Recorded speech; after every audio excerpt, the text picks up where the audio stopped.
আসসালামু আলাইকুম। আমি মোহাম্মদ রাকিবুল ইসলাম ভুঁইয়া, সরকারি অধ্যাপক, department of MIS, Begum Rokeya বিশ্ববিদ্যালয়। আজকে গুগল স্কলার থেকে কিভাবে স্কোপাস ইন্ডেক্সিং জার্নালগুলো খুঁজে বের করতে হয় এবং আমাদের অন্যান্য পেপার পড়ার সময় এবং লেখার সময় কাজে ব্যবহার করা যায়, এই বিষয়ে আজকে আলোচনা করব এবং প্র্যাকটিক্যালি দেখানোর চেষ্টা করব। প্রথমেই এই গুগলের ট্যাবে যাইতে হবে, তারপরে আমরা গুগল স্কলার সার্চ দিব। তারপরে গুগল স্কলার সার্চ দেওয়ার পরে আমরা গুগল স্কলারে যাব। তারপরে যে কোনো আমাদের একটা টপিক, সাপোজ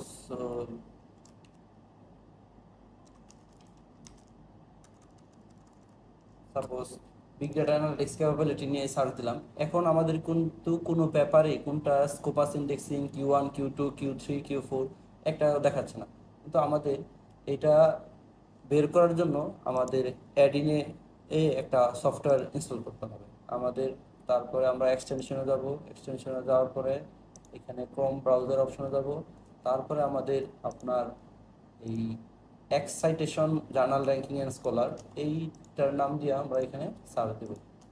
তারপরে দেখেন এইভাবে ট্যাব চলে আসতেছে। তারপরে আমরা এই এক্সাইটেশনটা এই অ্যাড টু ক্রমে আমরা অ্যাড করব।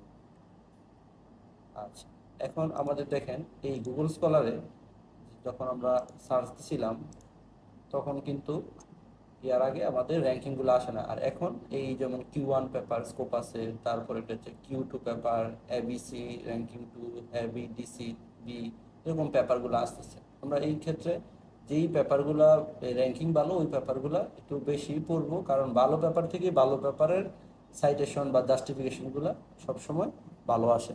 ধন্যবাদ।